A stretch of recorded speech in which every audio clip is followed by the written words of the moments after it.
नमस्कार, कटनी खबर में आपका स्वागत है। आइए चलते हैं कटनी की कुछ खबरों की।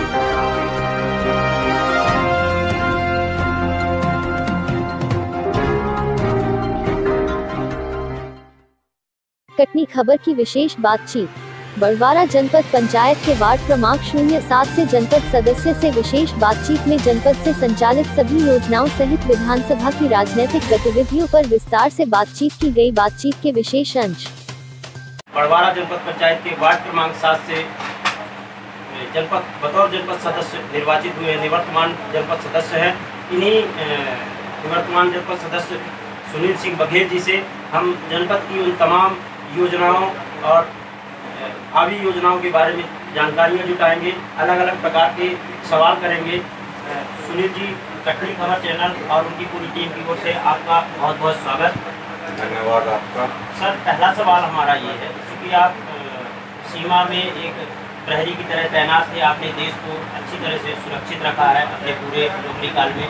सर, उसी तरह क्या अपने इस राजनीतिक जीवन में बतौर जनपद सदस्य क्या आप अपनी तमाम ग्राम पंचायतों या कहें अपने पूरे वार्ड की किस तरह से देखभाल करते हैं?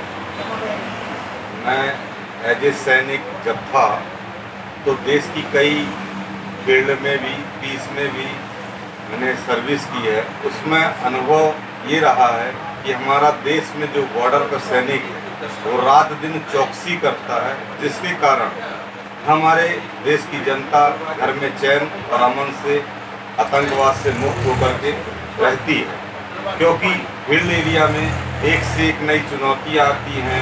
हाई एल्टीट्यूड है, कहीं गर्म एरिया है, कहीं खाई वाला एरिया है। ऐसी मुश्किल एरिया में जहाँ 7-7, 8-8 दिन पैदल जाने के बाद आदमी को वहाँ 4-4 महीने पोस्टों में रहना पड़ता है और बहुत कठिनाई के साथ हमारे जो देश के जवान हैं देश की सुरक्षा के लिए रात दिन चौकस रहते हैं।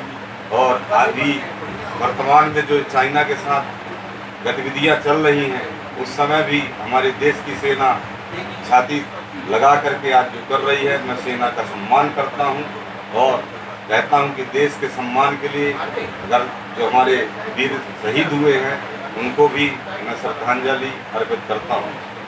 अब रही बात आपकी राजनीतिक की, कभी कोविड-19 के कारण पूरे देश में उद्योग, धंधे, व्यापार, आवागमन साधन सब बंद हो गए थे, जिससे मजदूरों को आने जाने की किल्लतें हुई।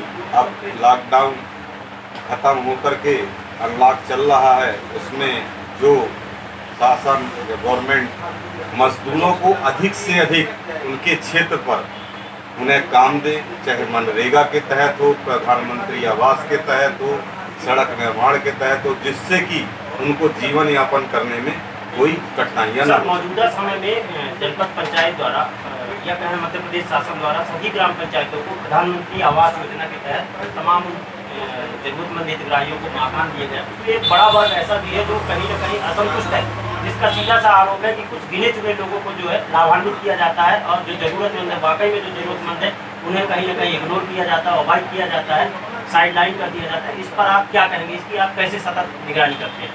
इसमें सबसे बड़ी चीज़ ये है कि 2011-12 में जनगणना और सर्वे का कार्य हुआ था। उस सर्वे के आधार पर जो सर्वे पे घर घर गए, घर पर से जो उन्हें जानकारी प्रदान की गई, उसके अनुसार डाटा यहाँ से गवर्नमेंट को भेजा गया। गवर्नमेंट ने प्रधानमंत्री उसी सर्वे के आधार पर प्रधानमंत्री आवास की 1 कमरा और 2 कमरे की सूची तैयार की है। सूची के आधार पर ही पंचायत द्वारा उसे आवंटन किया जाता है। आवंटन के पूर्व जनपद की टीम से अधिकारी जाते हैं, सत्यापन, भौतिक सत्यापन करते हैं। अगर भौतिक सत्यापन के आधार पर कोई लिस्ट के आधार पर अपात्र पाया जाता है, उसको भी अपात्र करते। ये है कि सर्वे बहुत जल्दी और बहुत उसमें हुआ था, जिसके कारण कई पात्र हितग्राही हैं जिनको कि उसका लाभ मिलना चाहिए, वो उस लाभ से वंचित हुए हैं, जिसका कई बार ग्राम सभाओं के द्वारा प्रस्ताव डाल करके उनको नाम जोड़ने की प्रक्रिया की गई है, लेकिन अभी तक उनको नाम नहीं जोड़ा गया। सर, जनपद में जो संचालित योजनाएं हैं, अलग अलग प्रकार की योजनाएं हैं, आप कैसे बतौर जनपद सदस्य ये तय कर पाते हैं कि या निगरानी कर पाते हैं कि वाकई में एक जरूरतमंद व्यक्ति को ही इस योजना का लाभ मिले?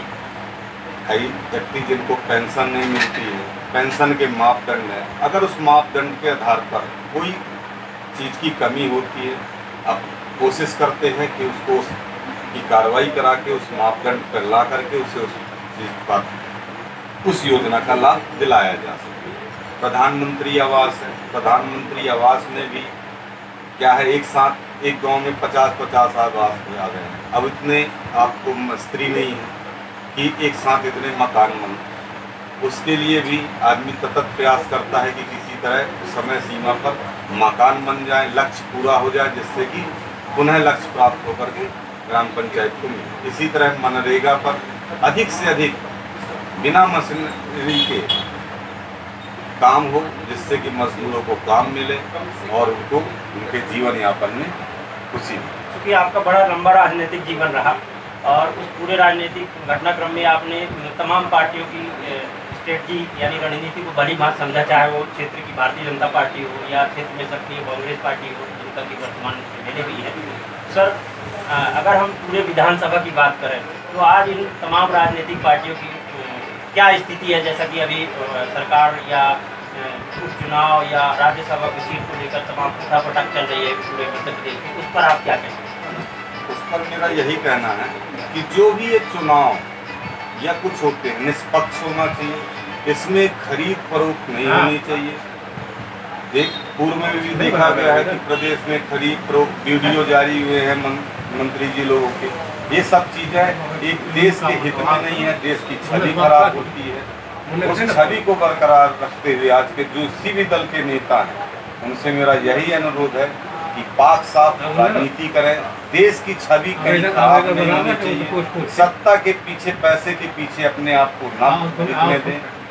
और जनता चुनकर के भेजती है, चुनने के बाद जनता को आपको देखना है, क्योंकि उन्होंने आपको किसी चीज से भाप करके आपको पद दिया। पद पर बैठने के बाद जनता को ना भूलें, अपने क्षेत्र का हमेशा भ्रमण करें, क्षेत्र में जो समस्या है उसे हल करने की कोशिश करनी चाहिए।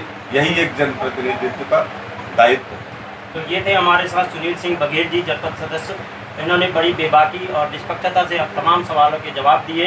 सुनील जी, कटनी खबर और उनकी पूरी टीम की ओर से आपने अपना जो कीमती समय दिया और तमाम सवालों के बड़ी बेबाकी से जवाब दिए, उसके लिए आपका बहुत बहुत शुक्रिया। वीडियो जर्नलिस्ट राघवेंद्र सिंह के साथ विनोद परोहा, कटनी खबर।